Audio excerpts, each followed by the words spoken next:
여러분, 청약 당첨! 생각만 해도 설레는 말이죠. 내 집 마련의 꿈, 그 지름길이라고 다들 믿어왔으니까요. 그런데요, 이 꿈이 어떤 한 남성에게는 끔찍한 악몽이 되어버렸습니다. 오늘 이야기에서는 이 달콤해 보이는 청약이라는 꿈이 어떻게 한순간에 재정적 파멸의 덫으로 변할 수 있는지 그 서늘한 현실을 한번 제대로 파헤쳐 보겠습니다. 네, 바로 이 이야기의 주인공, 40살 평범한 직장인 김모 씨의 절기입니다. 그토록 바라던 아파트에 떡하니 당첨돼서 정말 세상을 다 가진 기분이었을 텐데 불과 6개월 만에 신용불량자가 될 위기에 처한 거죠. 아니, 한 사람의 인생이 어떻게 이렇게 순식간에 무너질 수 있을까요? 사실 이건 단순히 한 개인의 불운이 아닙니다. 우리 사회 전체를 뒤흔들고 있는 거대한 구조적 변화가 그 뒤에 숨어 있거든요. 자, 그래서 오늘 우리가 던져야 할 핵심 질문이 바로 이겁니다. 도대체 어떻게 이런 일이 벌어지고 있는 걸까요? 이게 그냥 집값이 너무 비싸서라고만 생각하면 문제를 완전히 잘못 보는 겁니다. 우리가 알던 모든 상식, 모든 공식이 완전히 뒤집힌 전혀 새로운 게임의 룰이 지금 시장을 지배하고 있기 때문이에요. 지금부터 그 새로운 룰을 하나씩 아주 쉽게 풀어드릴게요. 지금 이 매운맛 현실을 제대로 이해하려면 일단 과거로 잠깐 돌아가 볼 필요가 있습니다. 불과 몇 년 전까지만 해도 통했던 비교적 쉬워 보였던 그 시절, 제가 순한맛이라고 이름 붙인 그때의 시스템부터 한번 살펴보죠. 선당후공 들어보셨죠? 일단 당첨되고 고민은 나중에 한다.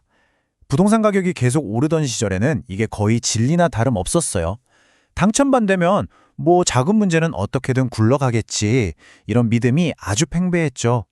자, 이 표의 왼쪽 과거 경로를 한번 보세요. 정말 간단했죠? 일단 분양가의 10% 계약금만 어떻게든 만들면 됐어요. 그러면 가장 덩치가 큰 중도금 60%는 은행이 알아서 집단대출로 전부 해결해줬습니다. 그러니까 아파트가 다 지어질 때까지 내 주머니에서 추가로 돈 나갈 일이 거의 없었다는 거죠. 그리고 마지막 잔금 30%는 그냥 주택담보대출로 갈아타면 끝. 정말 심플했죠. 이런 순한맛 시나리오가 왜 가능했을까요? 여기에는 두 가지 아주 결정적인 믿음이 깔려 있었습니다. 첫째, 집값은 무조건 오른다.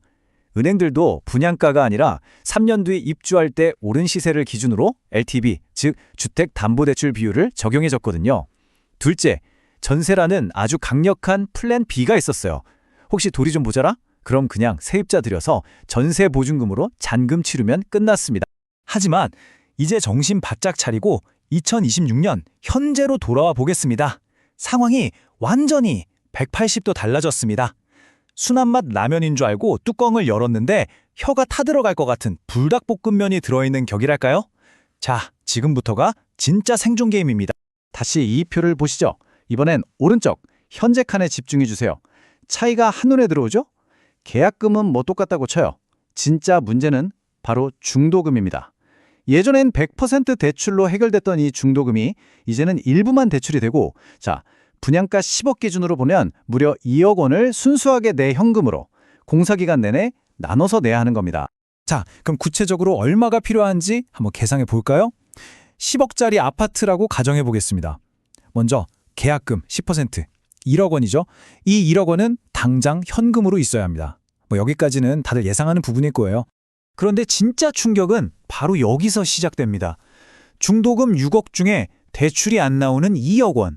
이 돈을 추가로, 그것도 아직 입주도 하기 전에 생돈으로 마련해야 한다는 거죠. 여러분, 평범한 월급쟁이가 이 돈을 갑자기 어디서 구하겠어요? 그렇죠. 결국 아파트 열쇠를 만져보기도 전에 필요한 순수 현금이 최소 3억 원이라는 계산이 나옵니다.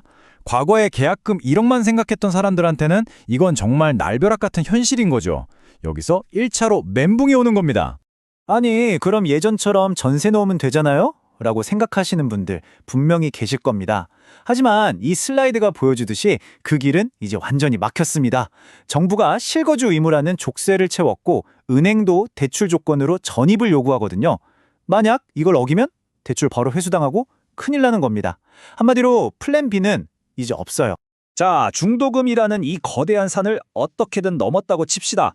그럼 끝일까요? 천만에요.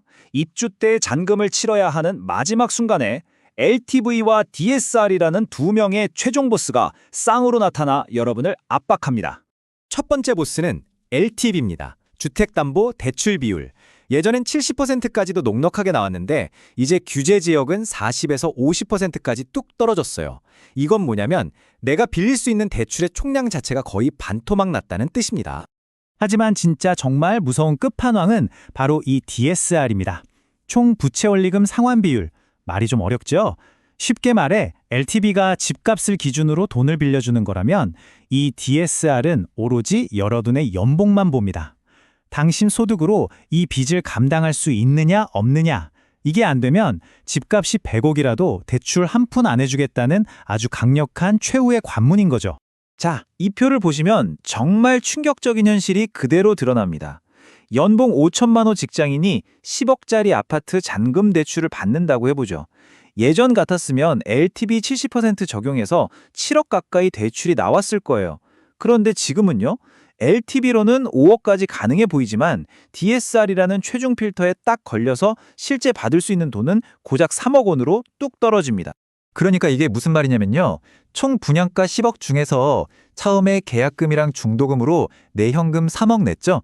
그리고 잔금 대출로 3억 받았죠. 그럼 6억 해결됐네요. 나머지 4억은요? 네, 그걸 또 현금으로 막아야 하는 겁니다. 결국 필요한 총현금이 3억 더하기 4억 해서 무려 7억 원이 되는 거예요. 대부분의 평범한 사람들은 여기서 그냥 무너지고 마는 겁니다.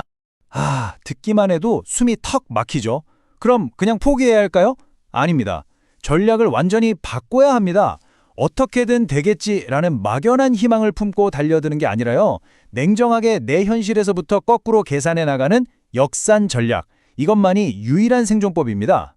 네, 바로 이겁니다. 이 위험천만한 시장에서 살아남는 방법은 포기가 아니에요. 되겠지라는 희망 회로를 일단 끄고 그래서 내가 얼마까지 가능한데를 철저하게 계산하는 겁니다. 지금부터 그 방법을 아주 구체적으로 알려드릴게요. 이게 바로 여러분의 생존 체크리스트입니다. 첫째, 지금 당장 은행 앱을 켜서 나의 DSR 한도가 정확히 얼마인지부터 확인하세요. 모든 계산은 거기서부터 시작해야 합니다. 둘째, LTV는 무조건 가장 보수적으로 40%를 기준으로 잡고 계산하세요. 희망은 절대 금물입니다. 셋째, 실거주 의무가 있는 단지라면 전세 놓을 생각은 머릿속에서 완전히 지우세요. 그리고 마지막으로 취득세, 옵션 비용, 이사비 같은 수천만 원의 숨은 비용까지 반드시 현금 예산에 포함시켜야 합니다. 이 말을 꼭, 정말 꼭 기억해 주세요. 내가 감당할 수 없는 빚으로 산 집은요, 나에게 행복을 주는 안식처가 아니라 평생 나를 올가매는 감옥이 될 뿐입니다. 계산기를 두드려보고 정말 답이 안 나온다 싶으면 기다리는 것. 그게 바로 진짜 용기이고 가장 현명한 전략일 수 있습니다. 결국 부동산은 심리게임이 아니라 숫자 싸움입니다. 막연한 희망이 아니라 차가운 이성으로 철저하게 준비된 사람만이 이 험난한 청약전쟁에서 살아남을 수 있습니다. 오늘 이야기를 마치면서 마지막으로 여러분께 묻겠습니다. 지금 여러분의 계산기에는 어떤 숫자가 찍혀 있나요? 바로 그 숫자가 여러분의 미래를 결정하게 될 겁니다.